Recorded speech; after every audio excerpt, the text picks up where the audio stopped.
For those of you who don't know me, I am a personal development and communications coach. So I work with voice, projection, confidence when speaking, as well as mindset, overcoming hurdles, clarity and direction on one-to-one coaching within businesses. So that's a bit of everything, but my background is in performance. That does not mean we're going to start doing like a rendition of Cats or something. That's not what the task is today, unless you fancy it. But my background was in theatre, so I travelled globally with musicals and shows and things like that, and then went into voice rehabilitation. So singers with injured voices, which I know sounds a little bit wild, but you hear it all the time, don't you? The dreaded nodules and all of this kind of thing. So now I work with companies helping their women and business owners, business leaders with public speaking and confidence. So today I was hoping that we could do a little bit of voice work to get you nice and confident when you are speaking. So I swear, hello there, sorry, I'm aiming it all down here. So I know that just with speaking to clients, a lot of things that people experience when they are public speaking, giving a presentation, even giving a one-to-one, could be things like, and again, give me a nod if this is something you experience, dryness, hoarseness, nerves, rushing, forgetting what you're saying, panicking, sweating, other bodily problems that we won't go into, but that idea of real panic and having a real problem with the voice and projection and clarity. So I just wanted to go over a couple of techniques, but first of all, if you've got a pen and paper to hand, if you guys want to use your phones or if you've got paper, pens and things, I just wanted to ask you about your values in business. Now, this is something that's really accelerated as well through working at home. So when we're working at home, we are almost in our personal values. So when we talk about values, it's things that you stand by. And generically, we all talk about values in our values. But I want you to look at them in two different parts: personal values and professional values.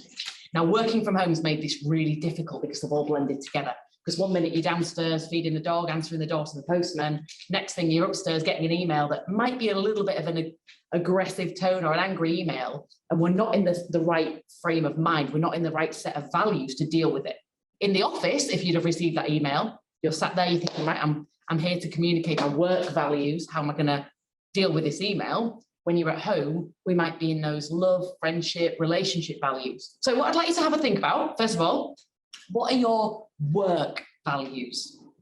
So in your role, and this isn't your company's values if they've got them plastered on the wall like those live, laugh, love stickers, it's the values that are your work values. So in your role, what do you really stand for? What do you really want to do? And if you're studying, let's think about that. Let's think about if you're giving a presentation, what do you really want to communicate? So just as an example, mine, for example, might be honesty, integrity, communication, excitement, adventure. So just what are your work values? Not your personal, your work ones. Feel free to just have a couple of seconds to write those down.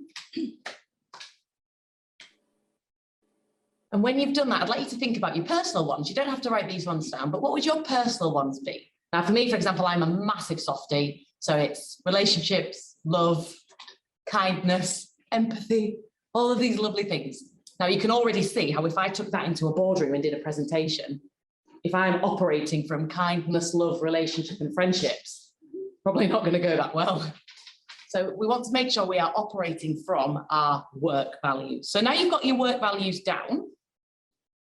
When you go to give a presentation or a talk or a pitch or whatever that might be, how many of you stand there and think, oh my God, everyone's staring at me, everyone's looking at me, I hope I don't screw up, and or they're looking at me, oh, have I put something on my trousers, oh, this is really terrifying.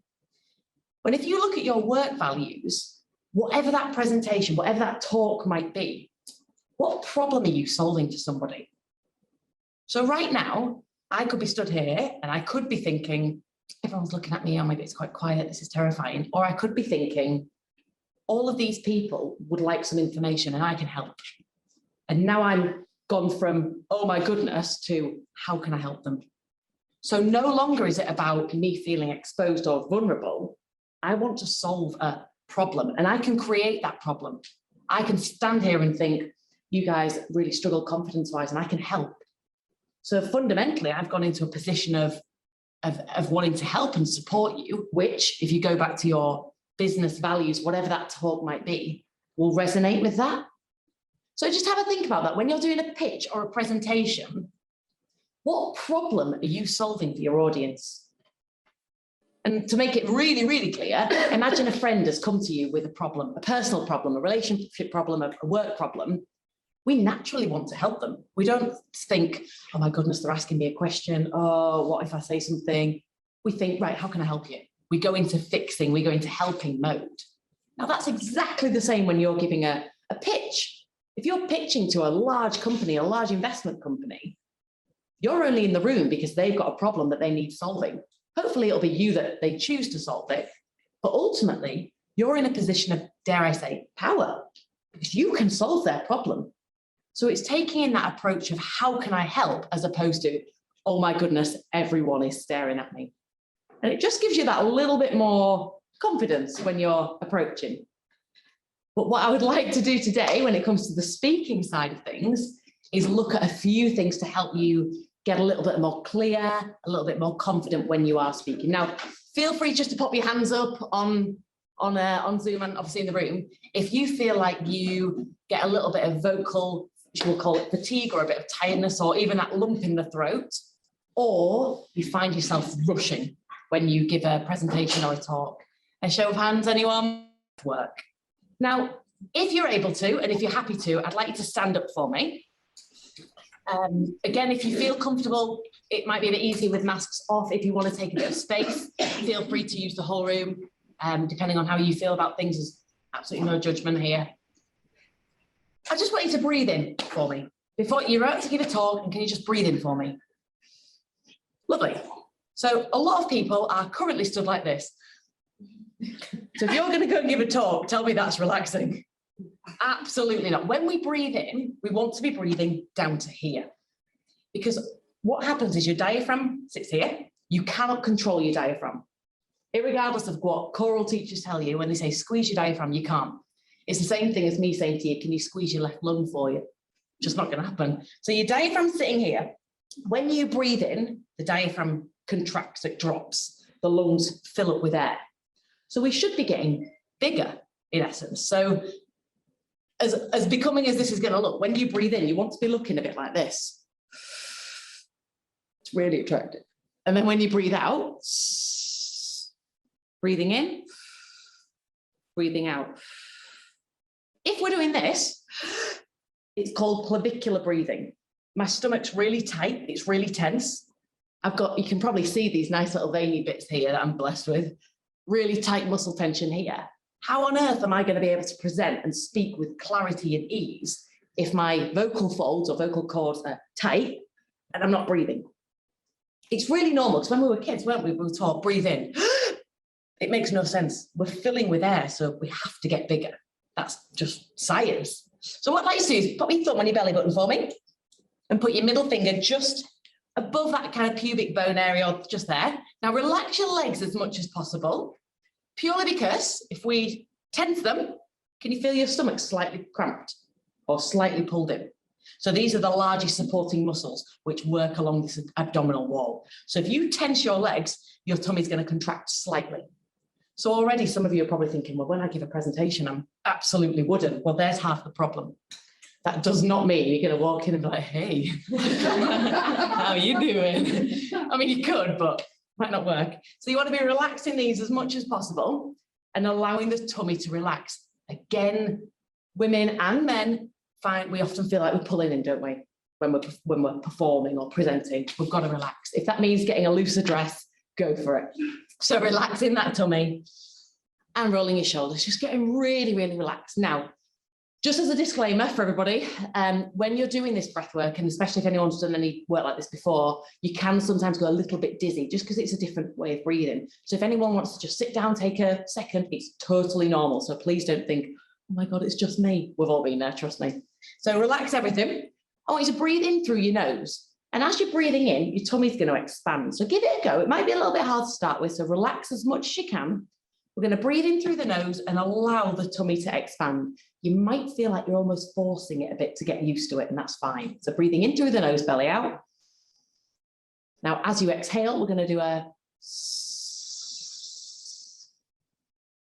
and you're letting it draw in. When you're out of breath, in through the nose. Exhale. Now just keep doing that for me over and over. If you want to go through your mouth, if it's easier for you.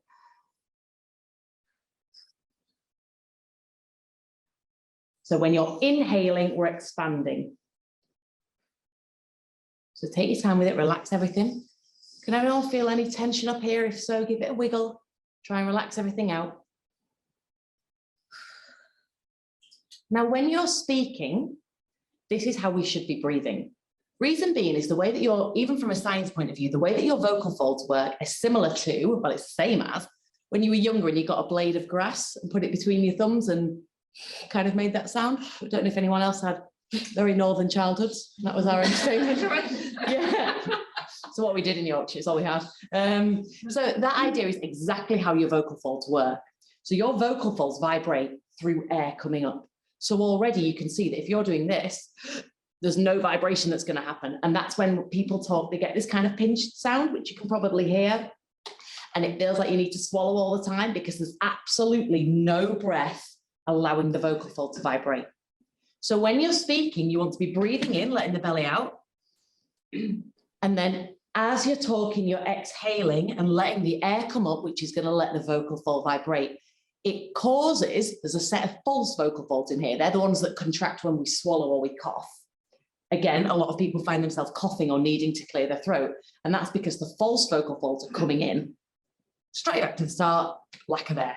So it all really does come down to breath work. So all I want you to try for me is inhaling, belly out. And we're just going to do a zzz. It's really tuneful. Zzz. And when you're done, feel free to inhale again.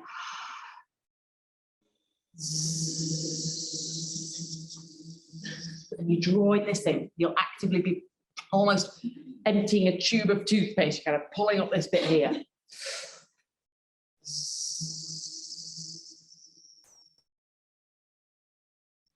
Now we're going to add a little bit of voice, and this is where I know full well you'll all start kind of like, hi, hi. By the end, we're going to sound like we've just entered some kind of Manchester Choral Society.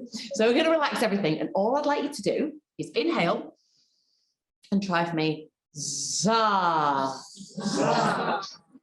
Yeah, now give it beans. Right, so inhale. I genuinely want downstairs to come upstairs and be like, are you guys all right?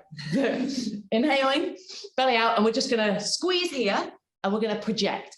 Feel free, really loosen the jaw up. So relaxing everything here. Inhale, belly out. Za. Take notice of here. Let's give it again. I'm going to show you from the side, just so you can see what's going on. Za. Go for it. Right, we're going to all do it together so nobody feels remotely. And can I just check that everyone online is standing up and practicing with us? Yes, Emma, I'm seeing thumbs up. Yes. Yes, Wendy, I'm seeing thumbs up. Iona, yes, yeah, that's just checking. Ellen, Eileen, great, Susie. I want your neighbours coming round thinking that there's a problem. That's when we know we're doing this right. So relaxing everything, we're going to do it all together. Pretty much guarantee I'm going to be quite loud, so don't worry about you feeling like, oh, I don't want to go for it. I'll try and drown everyone out. So inhale, 3, 2, 1, za. Now again, I want you to pull in here. 3, 2, 1, za. Pulling in here. Now we're going to add, hi, how are you? Now it will feel, trust me on this one, it'll feel like you're going, hi, how are you? Because you're letting the breath out. But we're just trying to get into a new habit. And once we're used to it, it'll become completely second nature and you're not going to sound like Rod Stewart. So inhaling, belly out, and we're just going to do, I'll show you first. Hi, how are you? And all I'm doing is I'm actively pulling in here. Hi, how are you? And I'm breathing out. And it does sound a little bit like I'm meditating, but just for now to get that balance working. Let's give it a go. 3, 2, 1. Hi, how are you? Inhale, belly out. 3, 2, 1. Hi, how are you? Now I'd like you to all face somewhere random. So you're not facing me, you're not facing anyone else, wherever. Feel free if you're at home to spin around on your chairs or whatever you want to do. So now it's exactly the same thing as if you're doing a presentation now. So no one's staring at you, nobody cares. We're going to breathe in, belly out. 3, 2, 1. Hi, how are you? And again, 3, 2, 1. Hi, how are you? Now I'd like you to do one more thing this time. just use that jaw a little bit more. You're going to feel like you're over enunciating and really taking the mick, but just use a little bit more diction, because ultimately that is almost like the top of a bottle. And if you've got all this power coming out, but you're not really using the jaw or the mouth or anything, it's going to bottleneck in here and we get a lot of clavicular tension. So we're going to relax and we're just going to open the jaw and go again on a hi, how are you? Hi, how are you? 3, 2, 1. Hi, how are you? Hi, how are you? Lovely. Fantastic. Okay, just facing forward again. Just a show of hands, did anyone find that a little bit more powerful, or you felt like it was coming out clearer, there wasn't as much tension? Yeah, brilliant. So when you're speaking, you want to be aiming down here. Now, feel free to get comfy. Feel free to sit down if you're not already sat down. Now, another element of this is breathing and taking time when you're speaking. So if you've got a habit of rushing through things, this breath work almost acts as a pause for you. So for example, if I'm talking now and I'm just talking to you, I'm going to take an inhalation after I've told you something, after I've told you a piece of information.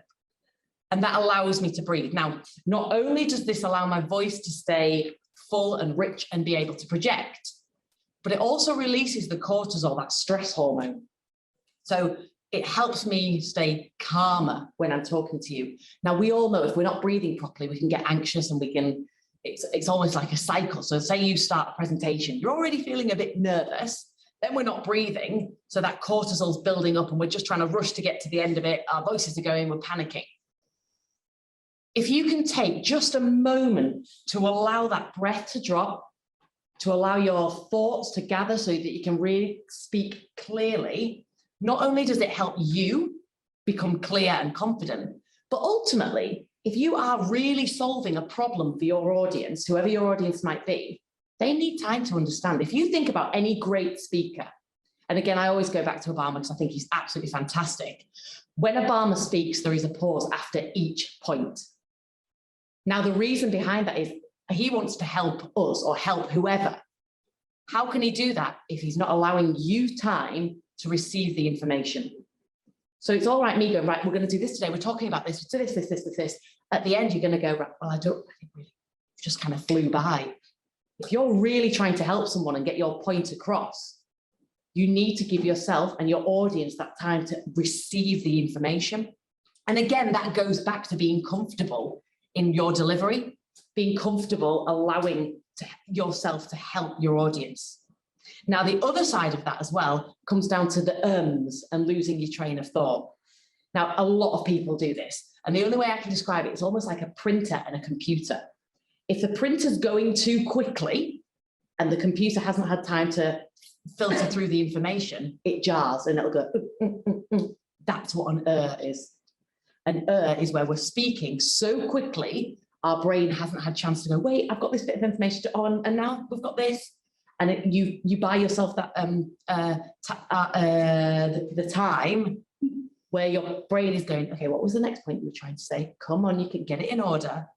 Whereas if you slow down, you're saying, right, I'm just printing the information out, and the computer's going, yeah, okay, here's the next sheet.